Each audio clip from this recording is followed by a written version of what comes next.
Friends, welcome to my YouTube channel. दोस्तों, इस समय देश में चल रहा है धार्मिकता का पर्व यानी कि कुंभ स्नान। और दोस्तों, प्रयागराज संगम नगरी में इस समय कुंभ का शाही स्नान जोरों पर है।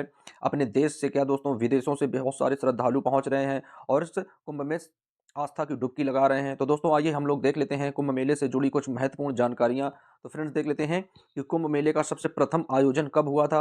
वैसे तो दोस्तों मान्यता है कि कुंभ मेले का प्रथम जो आयोजन है वो सतयुग से चला आ रहा है, यानी लेकिन इसका कोई लिखित प्रमाण नहीं है। इस वजह से हम लोग उसमें ज़्यादा बिलीव करते नहीं हैं। जिन चीज़ों का लिखित प्रमाण होता है उन्हीं चीज़ों पर हम लोग बिलीव करते हैं। लेकिन बताया जा रहा है कि जो कुंभ स्नान है, जो कुंभ मेले का आयोजन है, वो सदियों से अभी तक वापस एकदम से चला आ रहा है। तो आइए फ्रेंड्स, देख लेते हैं कि कुंभ मेले का प्रथम आयोजन कब हुआ था। तो दोस्तों, कुंभ मेले का प्रथम आयोजन हुआ था आज़ाद भारत में। पहला कुंभ मेला साल 1954 में प्रयागराज इलाहाबाद में लगा था। यह मेला 14 जनवरी से 3 मार्च, कब तक दोस्तों, 14 जनवरी से 3 मार्च तक चला था, 1954 तक चला था। इस मेले में देश के पहले प्रधानमंत्री जवाहरलाल नेहरू और पहले राष्ट्रपति माननीय डॉक्टर राजेंद्र प्रसाद जी भी शामिल हुए थे। तो दोस्तों, जो कुंभ का पहला मेला लगा था वो कब लगा था, हमें ये चीज़ याद रखनी है। तो फ्रेंड्स, जो कुंभ का पहला मेला है वो लगा था 1954 में। और दोस्तों, कितने दिनों तक चला था, वो चला था 14 जनवरी से लेकर 3 मार्च तक चला था। अब आइए दोस्तों, देख लेते हैं दूसरा क्वेश्चन। तो इसी क्रम में दोस्तों, दूसरा क्वेश्चन क्या है कि कुंभ मेले में श्रद्धालुओं का आगमन कब से प्रारंभ हुआ है। दोस्तों, पहले जो कुंभ मेला लगता था उसमें केवल ऋषि मुनि या केवल साधु सन्यासी ही जाते थे, आम लोगों को जाने का अधिकार नहीं था। लेकिन दोस्तों, कब से श्रद्धालुओं को भी उसमें एंट्री दी गई है, यानी श्रद्धालु भी जाकर आस्था की डुबकी लगा सकते हैं। तो दोस्तों, देख लेते हैं कुंभ मेले में श्रद्धालुओं का आगमन कब से प्रारंभ हुआ है। तो दोस्तों, क्या है कि मिले रिकॉर्ड के मुताबिक कुंभ मेले में आने वाले श्रद्धालुओं की पहली बार गिनती जो हुई है वो कब हुई थी, 1882 में की गई थी। किसके द्वारा, अंग्रेजों के द्वारा।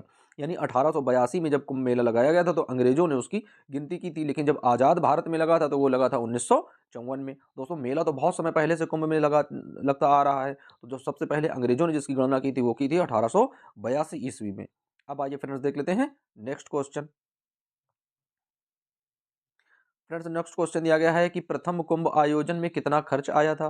दोस्तों, जो प्रथम कुंभ का आयोजन हुआ था उसमें कितना खर्च आया था, तो देख लेते हैं। तो दोस्तों, जो प्रथम कुंभ का मेला लगा था वो कब लगा था, वो लगा था साल 1882 में हुए पहले कुंभ मेले में। आयोजन का खर्च था 20,228 रुपये। दोस्तों, कितना रुपया लगा था अंग्रेजों का, 20,228 रुपये लगे थे। और इस मेले से अंग्रेजी सरकार को 49,840 रुपये का राजस्व मिला था। यानी सरकार को इस आयोजन से करीब 250% का मुनाफा हुआ था। तो दोस्तों, आप लोग समझ सकते हैं कि जो वर्तमान में सरकारें हैं वो इस कुंभ मेले में कितना ज़्यादा मुनाफा कमा रही हैं। इस चीज़ का आप लोग आकलन कर सकते हैं। कुंभ मेले में खर्च में साल दर साल बढ़ोतरी होती जा रही है। दोस्तों, साल 2025 यानी जो वर्तमान में कुंभ मेला लग रहा है, साल 2025 में होने वाले कुंभ मेले का खर्च जो है वो है कितना, 7500 करोड़ रुपए का अनुमान है। दोस्तों, कितना है, 7500 करोड़ रुपए का अनुमान है। तो कुंभ मेले में आयोजन से जुड़ी कुछ जानकारियां हैं फ्रेंड्स कि 7500 करोड़ रुपए का आयोजन है और लगभग हम लोग कितना कमाएंगे, यानी 10,000 करोड़ से ज़्यादा दोस्तों ये कमाएंगे। तो अब आप लोग समझ सकते हैं कि कितनी ज़्यादा इनकम होने वाली है दोस्तों, यानी अरबों में इनकम होगी। जब 7500 करोड़ रुपए लगा दिए गए हैं तो उसमें अरबों में इनकी इनकम होगी। तो अब आइए फ्रेंड्स, देख लेते हैं नेक्स्ट क्वेश्चन। साल 1906 में, दोस्तों कब, साल 1906 में हुए कुंभ मेले में करीब 25 लाख लोग पहुंचे थे। दोस्तों, 1906 में कितने लोग पहुंचे थे, 25 लाख लोग पहुंचे थे। इस आयोजन का खर्च था 90,000 रुपये। कितना खर्च था दोस्तों, 90,000 रुपये। साल 1918 में, साल 1918 में हुए कुंभ मेले में 30 लाख श्रद्धालु पहुंचे थे जिन्होंने संगम में आस्था की डुबकी लगाई थी। और इस आयोजन का खर्च था 1.4 लाख रुपए था। वहीं दोस्तों, बात करते हैं कि साल 2013 में हुए कुंभ मेले का खर्च था 1300 करोड़ रुपए। कितना था दोस्तों, 1300 करोड़ रुपए। और साल 2019 में हुए कुंभ मेले का खर्च था 4200 करोड़ रुपए। दोस्तों, कितना था, 4200 करोड़। और इस बार 2025 का कितना है, तो दोस्तों इस बार बढ़ाकर कर दिया गया है, 7500 करोड़ रुपए का खर्चा कुंभ मेले में आया है। तो अब आइए दोस्तों, बढ़ते हैं अपने नेक्स्ट क्वेश्चन की ओर। तो फ्रेंड्स, नेक्स्ट क्वेश्चन कह रहा है कि कुंभ का आयोजन कहाँ कहाँ पर होता है। दोस्तों, कुंभ मेला जो है वो अपने देश में कहाँ कहाँ पर लगता है। तो आइए फ्रेंड्स, देख लेते हैं। तो दोस्तों कुंभ का मेला कहाँ लगता है, यानी महाकुंभ मेला एक धार्मिक आयोजन है जो हर साल 12 साल में 4 पवित्र स्थानों पर, कहाँ-कहाँ दोस्तों, 4 पवित्र स्थानों पर, यानी पहला हरिद्वार है, फिर प्रयागराज है, फिर उज्जैन है और फिर नासिक है। तो इन 4 स्थानों पर जो कुंभ मेला है उसका आयोजन किया जाता है। बढ़ते हैं दोस्तों नेक्स्ट क्वेश्चन की ओर। दोस्तों क्या है आखिर मौनी अमावस्या का राज? दोस्तों क्या है आखिरकार मौनी अमावस्या का राज? फ्रेंड्स जैसा कि आप लोग जानते हैं कि आज जो है एक पवित्र दिन है, मौनी अमावस्या है। इस दिन की क्या दोस्तों मान्यता है सनातन धर्म में? तो फ्रेंड्स मौनी अमावस्या का जो सनातन धर्म में मानना है वो ये है कि इस दिन लोग जो शाही स्नान करने जाते हैं दोस्तों, प्रयागराज कुंभ में जो शाही स्नान करने जाते हैं वो मौन व्रत का पालन करते हैं। कौन सा व्रत रहते हैं दोस्तों? वो मौन व्रत का पालन करते हैं। और ऐसी मान्यता है कि मौन व्रत रहने से उनके जो पूर्वज हैं उन्हें जो वो पिंडदान करते हैं तो उनको शांति मिलती है, उन्हें मोक्ष प्राप्त हो जाता है। यदि उन्हें मोक्ष नहीं मिला होता है तो उन्हें क्या मिल जाता है? मोक्ष मिल जाता है। तो मौनी अमावस्या का जो बहुत ही ज़्यादा ख़ास है, और इस बार जो दोस्तों मौनी अमावस्या पड़ रही है उसमें बहुत ही ज़्यादा ख़ास है क्योंकि 150 वर्षों बाद इस तरह की जो भौगोलिक घटनाएँ होती हैं उन घटनाओं के कारण ये एक संयोग बना है जिसमें दोस्तों क्या है, बहुत सारे श्रद्धालु मौन व्रत का पालन करेंगे और कुंभ में आस्था की डुबकी लगाएंगे। तो आइए दोस्तों देख लेते हैं क्या मतलब होता है इसका। मौनी अमावस्या का महत्व आत्म शुद्धि। दोस्तों क्या होता है? आत्म शुद्धि, मन की शांति और पितरों की शांति के लिए। दोस्तों पितरों मीन्स पूर्वजों की शांति के लिए माना जाता है। इस दिन मौन व्रत रखने से वाक सिद्धि मिलती है और जीवन में सुख समृद्धि आती है। तो ये दोस्तों है क्या, मौनी अमावस्या का राज। बढ़ते हैं दोस्तों नेक्स्ट क्वेश्चन की ओर। दोस्तों अगला क्वेश्चन है कि 2025 की मौनी अमावस्या क्यों खास है? दोस्तों क्वेश्चन क्या है कि 2025 की जो मौनी अमावस्या है वो क्यों खास है, आइए देख लेते हैं। तो फ्रेंड्स 2025 की जो मौनी अमावस्या है वो 29 जनवरी को होगी। दोस्तों कब है? 29 जनवरी को होगी, जो बुधवार है। हिंदू कैलेंडर के अनुसार अमावस्या तिथि जो अमावस्या भी है 28 जनवरी 2025 को शाम 7:35 से शुरू होगी। कितने बजे शुरू होगी दोस्तों? शाम को 7:35 से शुरू होगी और 29 जनवरी को शाम 6:05 तक समाप्त होगी। इस दिन दोस्तों एक ऐसा संयोग बन रहा है, एक ऐसी भौगोलिक घटना हो रही है, ग्रह और नक्षत्र ऐसे आपस में मिल रहे हैं जिससे सभी की राशिफल में जो भी ग्रहों का प्रकोप है वो दोस्तों कम किया जा सकता है। किसके अनुसार? मौन व्रत रखकर और कुंभ में शाही स्नान करके। ऐसी मान्यता है दोस्तों सनातन धर्म की, न कि विज्ञान की मान्यता। विज्ञान इन चीज़ों को नहीं मानता है, लेकिन सनातन धर्म में इन सब चीज़ों का जिक्र किया गया है। इस वजह से ये चीज़ें, मौनी अमावस्या जो है उसे खास बताया गया है। हालांकि कितना सत्य है और कितना असत्य है इस बात को कोई भी दावे के साथ नहीं कह सकता है। बस जो मान्यताएं होती हैं, आस्थाएं होती हैं, उन आस्थाओं का सम्मान होना चाहिए। अब आइए फ्रेंड्स देख लेते हैं नेक्स्ट क्वेश्चन। तो दोस्तों नेक्स्ट क्वेश्चन दिया गया है कि अर्ध कुंभ मेला कहाँ कहाँ पर लगता है। दोस्तों जो अर्ध कुंभ मेला तो हम लोग जानते हैं कि 12 वर्ष में एक बार लगता है, लेकिन अर्ध कुंभ मेला कहाँ लगता है ये हमें पता करना है। आइए देख लेते हैं दोस्तों। तो फ्रेंड्स अर्ध कुंभ मेला क्या है कि अर्ध कुंभ मेला जो है वो कहाँ लगता है? वो लगता है हरिद्वार। कहाँ लगता है दोस्तों? हरिद्वार और प्रयागराज में लगता है। केवल दो जगह अर्ध कुंभ का मेला लगता है, वो हरिद्वार है और दूसरा प्रयागराज है। यह मेला हर 6 साल में आयोजित होता है। अब आइए दोस्तों बढ़ते हैं नेक्स्ट क्वेश्चन की ओर। तो फ्रेंड्स नेक्स्ट क्वेश्चन का है, कह रहा है कि अगले कुंभ मेलों का आयोजन कब और कहां पर होगा। दोस्तों अगले कुंभ मेलों का आयोजन कब और कहां पर होगा, बहुत ही इंपॉर्टेंट क्वेश्चन है। आइए देख लेते हैं।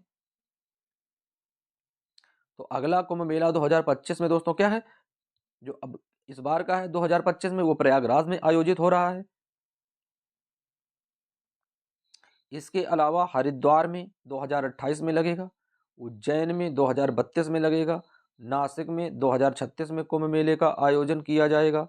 हर 12 वर्षों में प्रत्येक स्थान पर कुंभ मेला आयोजित होता है। इसलिए श्रद्धालुओं को हर स्थान पर कुंभ के लिए 12 वर्षों तक प्रतीक्षा करनी होती है। तो दोस्तों 12 वर्षों तक हमें प्रतीक्षा करनी होती है क्योंकि 12 वर्ष बाद कुंभ मेले का आयोजन किया जाता है। अब आइए फ्रेंड्स बढ़ते हैं नेक्स्ट क्वेश्चन की ओर। अब दोस्तों नेक्स्ट क्वेश्चन है कि इस बार कुंभ मेले में कौन कौन प्रसिद्ध हुआ है। बहुत ही इंपॉर्टेंट क्वेश्चन है और बहुत ज्यादा जीके का दोस्तों क्वेश्चन बनने वाला है कि इस बार कुंभ मेले में कौन कौन प्रसिद्ध हुआ है। आइए देख लेते हैं। तो फ्रेंड्स इस बार कुंभ मेले में, साल 2025 में कुंभ मेले में ममता कुलकर्णी, जैसा कि दोस्तों आप लोग जानते हैं कि ममता कुलकर्णी जो है वो 90s के दशक की एक बहुत ही बेहतरीन अदाकारा थी। बहुत सारी फिल्मों में उन्होंने अपने अभिनय का जौहर दिखाया। दोस्तों उनकी बहुत सारी मशहूर फिल्में रहीं, जैसे कि करण अर्जुन है, नसीब है, इन सब फिल्मों में इन्होंने, और दोस्तों छुपा रुस्तम है, बहुत सारी फिल्मों में इन्होंने बहुत ही अच्छा अपनी अदाकारी का प्रदर्शन किया है। तो दोस्तों अब ये फेमस क्यों हुई? क्योंकि ममता कुलकर्णी ने क्या किया है, अपने सामान्य जीवन से संन्यास ले लिया है। अपने सामान्य जीवन से क्या किया है, संन्यास ले लिया है, और ये किन्नर अखाड़े की महामंडलेश्वर बन गई हैं दोस्तों।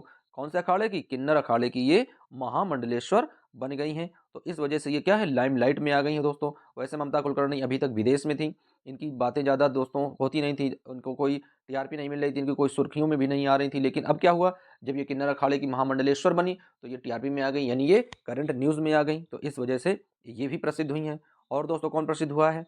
गौतम अडानी जैसी हस्तियां भी शामिल हुई हैं इसमें, यानी गौतम अडानी जो हैं वो भी कुंभ स्नान में आस्था की डुबकी लगाने गए हैं। तो ये सब क्या हुए हैं, प्रसिद्ध हुए हैं। वहीं दोस्तों यदि फेमस होने की बात करें तो एक मोनालिसा नाम की लड़की भी फेमस हुई है, जिसकी आंखें जो हैं एकदम से ब्राउन की हैं। तो दोस्तों वो भी फेमस हुई है। वहीं बात करें तो एक आईआईटीएंस बाबा हैं, तो वो बाबा जी भी फेमस हो गए हैं अपने इस कुंभ में जो 2025 में आयोजित है। वही दोस्तों जो एक साध्वी हैं, अभी नई एकदम से साध्वी बनी हैं, और वो किसी दोस्तों जो अखाड़े चलते हैं उस अखाड़े की भी वहाँ के जो महामंडलेश्वर होते हैं उनकी शिष्या हैं। कौन है? उनकी शिष्या हैं। तो वो भी बहुत ज़्यादा लाइमलाइट में हैं, बहुत ज़्यादा प्रसिद्ध हो चुकी हैं इस अपने कुंभ स्नान से। वहीं दोस्तों बात करें, साल 2025 का कुंभ मेला प्रयागराज में लगा है। इसकी शुरुआत 13 जनवरी को हुई थी और यह 26 फरवरी को खत्म होगा दोस्तों। कब होगा? 26 फरवरी को ये समाप्त होगा। आइए देख लेते हैं नेक्स्ट क्वेश्चन। इस बार कुंभ मेले में कितने श्रद्धालुओं की आने की संभावना है? तो दोस्तों देख लेते हैं कि इस बार कुंभ मेले में कितने श्रद्धालुओं के पहुंचने की संभावना है, कितने श्रद्धालु पहुंच रहे हैं जो कुंभ में पवित्र नगरी प्रयागराज में आस्था की डुबकी लगाएंगे। तो दोस्तों उत्तर प्रदेश के प्रयागराज में आयोजित हुए महाकुंभ 2025 में करीब 40 करोड़ श्रद्धालुओं के आने की उम्मीद है। दोस्तों कितनी है? 40 करोड़ श्रद्धालुओं के आने की उम्मीद है। यह मेला 13 जनवरी से 26 फरवरी के बीच चल रहा है। तो दोस्तों 40 करोड़ करीब 40 करोड़ श्रद्धालुओं के पहुंचने की उम्मीद है दोस्तों, कि इस मेले में 40 करोड़ श्रद्धालु पहुंचेंगे। हालांकि अभी तक की जो करंट न्यूज है वो कम से कम 20 करोड़ के समथिंग लोग आस्था की डुबकी लगा चुके हैं दोस्तों। कितने करोड़? यानी 20 करोड़ लोग जो हैं वो अभी तक संगम नगरी में प्रयागराज में शाही कुंभ स्नान में आस्था की डुबकी लगा चुके हैं। तो दोस्तों ये कुछ बहुत ही इंपॉर्टेंट जानकारियां थी कुंभ मेले से जुड़ी हुई, कि ये दोस्तों सतयुग से चला आ रहा, बहुत समय पुराना है कुंभ, और ये दोस्तों सनातन धर्म का बहुत ही पवित्र समय है कि 12 वर्षों बाद जब कुंभ मेला होता है तो ऐसी मान्यता है सनातन धर्म में कि हम जब अपने पूर्वजों को अब जब उन्हें पिंडदान करते हैं तो उन्हें मोक्ष की प्राप्ति होती है। तो इस तरह की बहुत सारी दोस्तों घटनाएं कह सकते हैं, या पुरानी रीतियां कह सकते हैं, या कुछ पुराने कथन कह सकते हैं, जिनकी सत्यता के बारे में तो नहीं कहा जा सकता है। विज्ञान क्योंकि इन सब चीज़ों पर बिलीव नहीं करता है, लेकिन आस्था बिलीव करती है, और लोगों की आस्था के साथ खिलवाड़ नहीं किया जा सकता है। तो फ्रेंड्स मिलते हैं नेक्स्ट फिर किसी वीडियो में। जब तक के लिए बने रहिए आप लोग वीडियो और चैनल के साथ में। जय हिंद।